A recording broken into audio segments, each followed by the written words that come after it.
Hello नमस्कार साथियों। आप सभी का भरपूर स्वागत है अपने इस परिवार में। आज यह हमारी अगली क्लास जो ड्रेनेज सिस्टम से संबंधित है, अपवाह तंत्र से संबंधित है। इस क्लास में आप सभी का बहुत बहुत स्वागत करता हूं।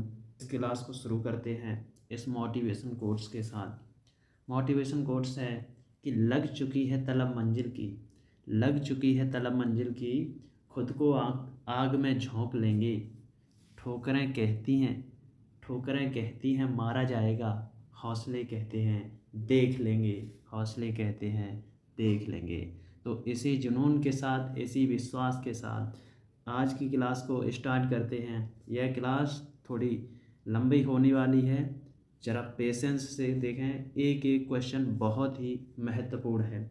बिना देरी किए आज की क्लास को स्टार्ट करते हैं। पहुंचते हैं प्रश्न नंबर 1 पर। सबसे पहले बात करते हैं सिंधु नदी अपवाह तंत्र की।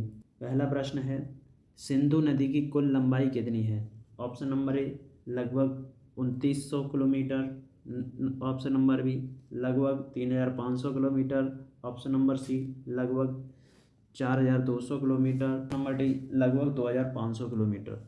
तो इस प्रश्न का सही जवाब है सिंधु नदी की लंबाई जो है ऑप्शन नंबर ए, सिंधु नदी की लंबाई 2900 किलोमीटर है। तो इस आधार पर इस प्रश्न का सही आंसर है ऑप्शन नंबर ए। बढ़ते हैं अगले प्रश्न की तरफ। इस सिंधु नदी इनमें से किस देश से होकर बहती है? भारत और Bhutan, option number B Bharat और Pakistan, option number C Bharat और Nepal, option number D Bharat और बांग्लादेश। तो सिंधु नदी जो बहती है वो भारत और पाकिस्तान में बहती है। इस आधार पर ऑप्शन नंबर बी हमारा करेक्ट आंसर है। बढ़ते हैं अगले प्रश्न की तरफ। अगला प्रश्न है, सिंधु घाटी सभ्यता जो दुनिया की सबसे पुरानी शहरी संस्कृतियों में से एक है, किस नदी के आसपास केंद्रित थी? तो इस क्वेश्चन का सही जवाब होगा ऑप्शन नंबर डी, सिंधु नदी के आसपास केंद्रित थी। अगला प्रश्न है, सिंधु नदी किस क्षेत्र से निकलती है? हिमालय से, पश्चिमी घाट से, काराकोरम रेंज से या विंध्य रेंज से? तो इस प्रश्न का सही जवाब है काराकोरम रेंज से। सिंधु नदी काराकोरम रेंज से निकलती है। अगला प्रश्न है, सिंधु नदी की जल राशि में गिरती है? सिंधु नदी किस जल राशि में गिरती है? अरब सागर में, बंगाल की खाड़ी में, हिंद महासागर में, अदन की खाड़ी में? तो क्वेश्चन नंबर 5 का सही जवाब होगा ऑप्शन नंबर ए, अरब सागर में सिंधु नदी अपना मुहाना बनाती है। अगला प्रश्न है, प्रश्न नंबर 6, सिंधु नदी भारत के किस भाग से होकर बहती है? उत्तरी भाग, उत्तरी भारत से, पश्चिमी भारत से, दक्षिणी भारत से या पूर्वी भारत से? तो इस प्रश्न का सही जवाब है ऑप्शन नंबर ए। अगला प्रश्न है, सिंधु नदी का उल्लेख ऋग्वेद जैसे प्राचीन ग्रंथों में मिलता है। कौन सी सभ्यता नदी का सम्मान करती है? कौन सी सभ्यता नदी का सम्मान करती है? तो इस क्वेश्चन का सही जवाब है मेसोपोटामिया की सभ्यता, प्राचीन चीनी सभ्यता, प्राचीन मिस्र की सभ्यता, सिंधु घाटी की सभ्यता। तो इस प्रश्न का सही जवाब है सिंधु घाटी की सभ्यता। अगला प्रश्न है, भारत में सिंधु नदी का पारंपरिक नाम क्या है? तो सिंधु नदी का पारंपरिक नाम सिंधु नदी है। अगला प्रश्न है गंगा नदी अपवाह तंत्र से। तो सबसे पहले हम सिंधु नदी के अपवाह तंत्र को फिगर के माध्यम से समझते हैं। सिंधु नदी गोखुर ग्लेशियर से निकलती है। सिंधु नदी गोखुर ग्लेशियर से निकलती है मानसरोवर झील से, मानसरोवर झील से, और यह भारत के लद्दाख से प्रवाहित होती हुई पाकिस्तान में गिरती है। यहीं से एक और नदी निकलती है जिसका नाम है सतलज नदी, सतलज रिवर ऐसे निकलती है। सतलज में ही आकर के एक मिलती है ब्यास रिवर, यहीं से एक रावी नदी, चेनाब नदी, झेलम से ऊपर किशनगंगा नदी। तो यह मानसरोवर झील से सिंधु नदी निकलती है ऐसे करके, और पाकिस्तान में जाकर के मिलती है। सिंधु नदी में ऊपर से मिलने वाली नदियां हैं गोमल नदी, खुर्रम नदी, काबुल नदी, और काबुल नदी में ही मिलती है आपकी स्वेट नदी। काबुल नदी में ही आपकी मिलती है स्वेट नदी। फिर गिलगित नदी में आपकी मिलती है हुंजा नदी। हुंजा नदी के बाद सियोक नदी, और सियोक नदी में ही आपकी नुब्रा नदी मिलती है। फिर इसके बाद यह लद्दाख रेंज से गुजरती है। नीचे से मिलती हैं आपकी जास्कर नदी, फिर आस्टोद नदी। फिर इसके बाद यहीं से मानसरोवर झील से ही आपकी निकलती है सतलज नदी, जो आगे जा कर के सिंधु नदी में मिल जाती है। सतलज में ही मिलती है। सतलज की एक सहायक नदी है जिसका नाम है ब्यास नदी। इसके बाद यहीं से निकलती है चेनाब नदी। चेनाब में मिलती हैं आपकी रावी नदी, तवी नदी। ऊपर से चेनाब में मिलती है झेलम नदी, और झेलम में ऊपर से मिलती है किशनगंगा नदी। यह जो 5 नदियां हैं, इन 5 नदियों का मिलन पॉइंट है मिठानकोट में ये 5 नदियां जाकर के मिल जाती हैं, झेलम, चेनाब, रावी, ब्यास और सतलज। आगे बढ़ते हैं गंगा नदी अपवाह तंत्र का। तो गंगा नदी अपवाह तंत्र का पहला प्रश्न है, गंगा नदी उदाहरण है पूर्ववर्ती अपवाह तंत्र का, अनुवर्ती अपवाह तंत्र का, अनुक्रमवर्ती अपवाह तंत्र का, या परवर्ती अपवाह तंत्र का। तो इस प्रश्न का सही जवाब है ऑप्शन नंबर ए, पूर्ववर्ती अपवाह तंत्र का। इसका मतलब यह नदी हिमालय के फॉर्मेशन से पहले ही बहती है, इस वजह से इस नदी को पूर्ववर्ती नदियाँ कहा जाता है, और यह नदियाँ सदानीरा नदियाँ हैं। अगले प्रश्न की तरफ बढ़ते हैं। प्रश्न नंबर 2 है, बांग्लादेश में प्रवेश करने के बाद गंगा नदी को किस नदी के नाम से जाना जाता है। इस प्रश्न का सही जवाब है पद्मा नदी। बांग्लादेश में प्रवेश करने के बाद गंगा नदी को पद्मा के नाम से जाना जाता है। क्वेश्चन नंबर 3 है, निम्नलिखित कथनों का परीक्षण करें एवं नीचे दिए गए कथन में से सही नहीं है उसे चुनना है आपको। देवप्रयाग अलकनंदा एवं भागीरथी के संगम पर स्थित है, सही बात है। रुद्रप्रयाग अलकनंदा एवं मंदाकिनी के संगम पर स्थित है, सही बात है। अलकनंदा नदी बद्रीनाथ से होकर बहती है, सही बात है। आदि शंकराचार्य द्वारा स्थापित सबसे बड़ी पीठ के रूप में मानी जाती है। इस आधार पर इस प्रश्न का सही जवाब होगा ऑप्शन नंबर डी। आदि शंकराचार्य द्वारा 4 पीठों में से एक बद्रीनाथ स्थापित है, न कि केदारनाथ 12 ज्योतिर्लिंगों में से एक है। इस प्रश्न का सही जवाब है ऑप्शन नंबर डी। बढ़ते हैं अगले प्रश्न की तरफ। निम्नलिखित में से कहाँ पर भागीरथी एवं अलकनंदा नदियाँ मिलती हैं। तो ऑप्शन नंबर ए, देवप्रयाग पर। यहीं से इन नदी को गंगा के नाम से जाना जाता है। प्रश्न नंबर 5 है, निम्नलिखित में से किस नदी के तट पर बद्रीनाथ का मंदिर स्थित है। तो ऑप्शन नंबर ए सही है, अलकनंदा नदी के तट पर बद्रीनाथ स्थित है, जबकि मंदाकिनी नदी के तट पर आपका केदारनाथ स्थित है। जबकि मंदाकिनी नदी के तट पर केदारनाथ स्थित है। क्वेश्चन नंबर 6 है, गंगा नदी की एकमात्र सहायक नदी जिसका उद्गम मैदानों में है को चिन्हित कीजिए। तो इस प्रश्न का सही जवाब होगा ऑप्शन नंबर सी, गोमती नदी फुल्लहर झील से निकलती है, जिसका उद्गम स्थान मैदानों में है। अगला क्वेश्चन नंबर 7 है, निम्नलिखित नदियों में से कौन एक यमुना की सहायक नदी नहीं है। यमुना की सहायक नदी नहीं है रामगंगा नदी यह गंगा नदी की सहायक नदी है। रामगंगा नदी यह गंगा नदी की सहायक नदी है। अगला क्वेश्चन नंबर 8 है, यमुना नदी की निम्नलिखित नदियों पर विचार कीजिए और उन्हें पश्चिम से पूर्व की ओर क्रम से व्यवस्थित कीजिए। बेतवा नदी, केन नदी, सिंध नदी, चंबल नदी। तो इस प्रश्न का सही जवाब होगा ऑप्शन नंबर ए। सबसे पहले आएगी आपकी चंबल नदी, सबसे पहले आएगी चंबल नदी, फिर सिंध नदी, चंबल नदी, सिंध नदी, फिर बेतवा नदी के बाद केन नदी। ये आपका पश्चिम से पूर्व की ओर सही क्रम है। बढ़ते हैं अगले प्रश्न की तरफ। निम्नलिखित में से किस नदी का जल ग्रहण क्षेत्र सर्वाधिक है। महानंदा, रामगंगा, सोन और गंडक। तो सबसे बड़ा, इन नदियों में से सबसे बड़ा जल ग्रहण क्षेत्र सोन नदी का है। अगला प्रश्न है, मोरीबंद डेल्टा निम्नलिखित में से किस डेल्टा का एक उपविभाग है। तो इस प्रश्न का सही जवाब है बंगाल डेल्टा का मोरीबंद डेल्टा एक उपविभाग है। अगला प्रश्न है,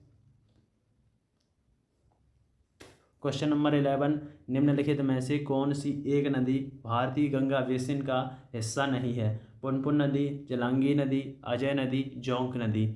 जोंक नदी गंगा नदी बेसिन का हिस्सा नहीं है, जबकि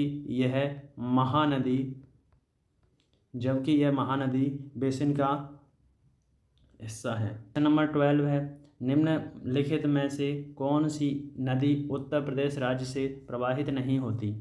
सोन नदी, गंडक नदी, हिंडन नदी, शारदा नदी। तो इस प्रश्न का सही जवाब है गंडक नदी। गंडक नदी बिहार राज्य में प्रवाहित होती है, उत्तर प्रदेश राज्य में नहीं है। क्वेश्चन नंबर 13, गंगा नदी की लंबाई कितनी है? गंगा नदी की लंबाई कितनी है? तो 2525 किलोमीटर। 2525 किलोमीटर। अगला प्रश्न है, उत्तर प्रदेश में गंगा नदी की लंबाई कितनी है? तो इसका ऑप्शन नंबर ए सही है, 1450 किलोमीटर। उत्तर प्रदेश में क्वेश्चन नंबर 15, उत्तर प्रदेश में गंगा नदी कितने जिलों से होकर बहती है? तो इस प्रश्न का सही जवाब है 28 जिलों से होकर बहती है। अगला प्रश्न है, गंगा नदी उत्तर प्रदेश में किस राज्य से होकर प्रवेश करती है? तो बिजनौर जिले से होकर प्रवेश करती है और बलिया जिले से एग्जिट हो जाती है। क्वेश्चन नंबर 17, कौन सा शहर गंगा और यमुना के संगम पर स्थित है? कोलकाता, वाराणसी, इलाहाबाद या दिल्ली। तो इस प्रश्न का सही जवाब है ऑप्शन नंबर सी, इलाहाबाद जो है वो गंगा यमुना के संगम पर स्थित है। अगला प्रश्न है, क्वेश्चन नंबर 18, कौन सा ग्लेशियर गंगा नदी का स्रोत है? तो गंगा नदी का स्रोत है Gangotri glacier. Question number 19, Vishnuprayag है जहाँ अलकनंदा धौली गंगा नदी से मिलती है, जहाँ अलकनंदा नदी मंदाकिनी नदी से मिलती है, जहाँ अलकनंदा नदी पिंडर नदी से मिलती है, जहाँ अलकनंदा नदी भागीरथी नदी से मिलती है। तो इस प्रश्न का सही जवाब होगा ऑप्शन नंबर ए, जहाँ अलकनंदा धौली गंगा से मिलती है उस प्रयाग को विष्णु प्रयाग के नाम से जाना जाता है। एक बार सारे प्रयाग पांचों प्रयाग को देखते हैं।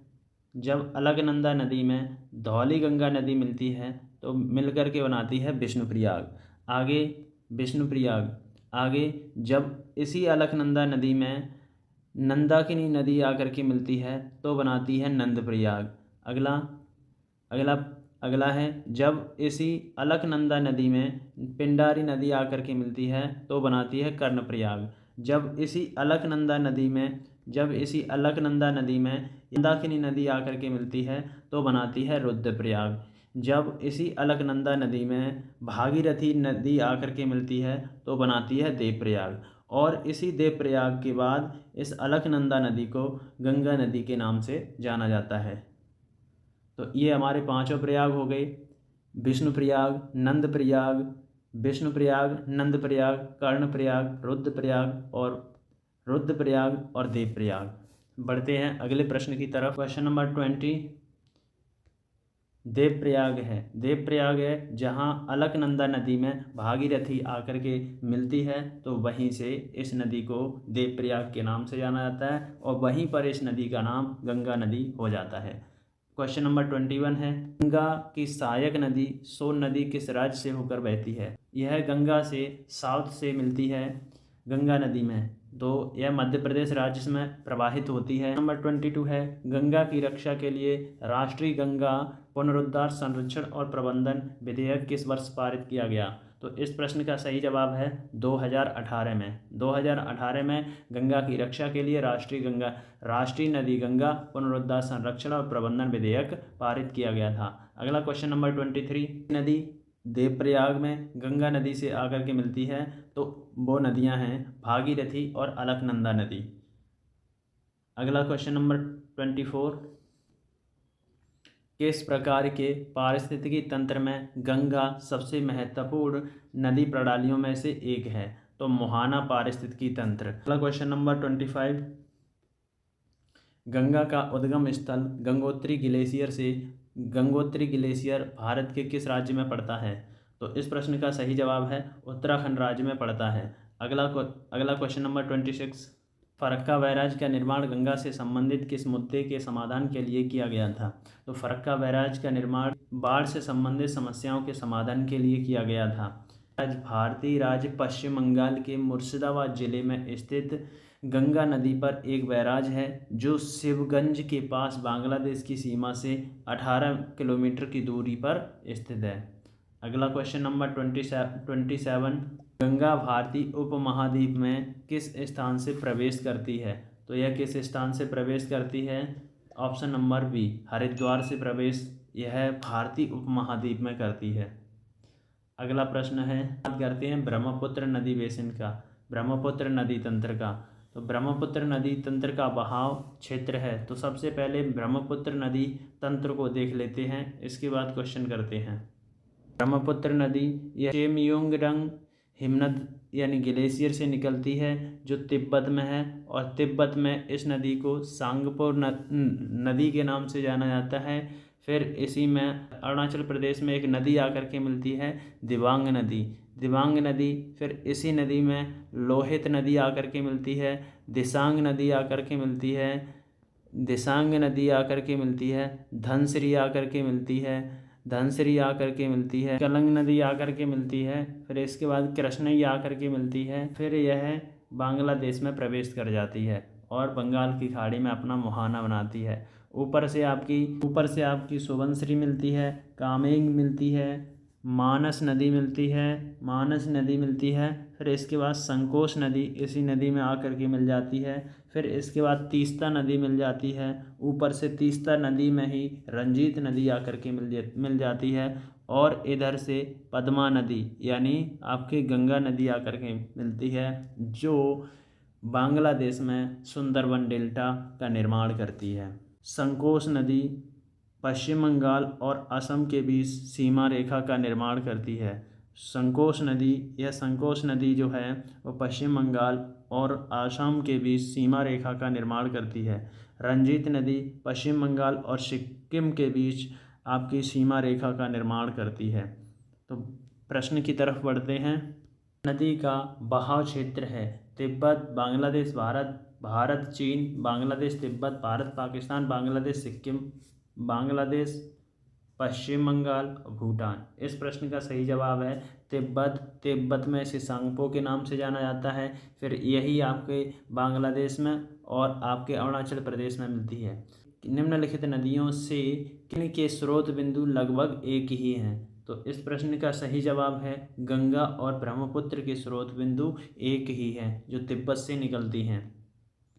क्वेश्चन नंबर 3, ब्रह्मपुत्र नदी किस प्राकृतिक संसाधन के परिवहन में अपनी भूमिका के लिए जानी जाती है?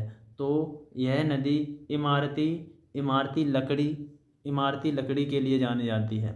अगला क्वेश्चन नंबर 4 है, वार्षिक उत्सव नमामि ब्रह्मपुत्र किस भारतीय राज्य की सांस्कृतिक और विरासत का जश्न मनाता है? तो आपका ऑप्शन नंबर बी, असम, बिल्कुल सही बात है। नमामि ब्रह्मपुत्र एक अंतर्राष्ट्रीय त्यौहार है जो ब्रह्मपुत्र नदी की सुंदरता का जश्न मनाता है। इसका आयोजन असम सरकार द्वारा किया जाता है। अगला क्वेश्चन नंबर 5 है, ब्रह्मपुत्र नदी अपने उच्च तलछट वार के लिए जानी जाती है जो इसे एक विशिष्ट रंग देती है। तो इसे कैसा रंग देती है? येलो। तो इस प्रश्न का सही जवाब है ऑप्शन नंबर सी, पीला। अगला क्वेश्चन नंबर 6 है, प्रवाह की दृष्टि से भारत की सबसे बड़ी नदी का नाम बताइए। तो प्रवाह की दृष्टि से भारत की सबसे बड़ी नदी है ब्रह्मपुत्र नदी। अगला प्रश्न है, सुबनसिरी नदी किस नदी की सहायक नदी है? तो ऑप्शन नंबर ए, ब्रह्मपुत्र नदी की सहायक नदी है सुबनसिरी नदी एवं धनसिरी नदी। क्वेश्चन नंबर 8, ब्रह्मपुत्र नदी का उद्गम किस देश में होता है? तो आपके चीन में। बेसिकली जो आपका होता है वो तिब्बत में, जो तिब्बत वर्तमान में चीन में। तो इस प्रश्न का सही जवाब होगा option number B. Question number 9, बार बार आने वाली बाढ़ के कारण किस नदी को दुख की नदी कहा जाता है? तो ब्रह्मपुत्र नदी को दुख की नदी कहा जाता है। ब्रह्मपुत्र नदी को आसाम का शोक भी कहा जाता है क्योंकि आसाम में बाढ़ इसी नदी के कारण आती है जो बहुत कुछ नष्ट कर देती है। इसे आसाम का शोक कहते हैं। आपको कमेंट सेक्शन में बताना है कि बिहार का शोक किस नदी को कहा जाता है। बिहार का शोक किस नदी को कहा जाता है, कमेंट सेक्शन में जवाब दीजिए। अगला प्रश्न है, किस नदी को आसाम का शोक कहा जाता है, तो ऑप्शन नंबर सी, ब्रह्मपुत्र नदी को। तो आज की क्लास में इतना ही, मिलते हैं अगली क्लास में। आज की क्लास कैसी लगी कमेंट करके अवश्य बताइए। अगली जो क्लास होगी वो हमारी दक्षिण भारत की प्रमुख नदियों पर होगी, जिसमें आपकी कई सारी नदियां आएगी। तो आज की क्लास में इतना ही। अगर वीडियो अच्छी लगी तो लाइक करें, सब्सक्राइब करें और शेयर करना ना भूलें। मिलते हैं अगली क्लास में, तब तक के लिए जय हिंद, जय भारत।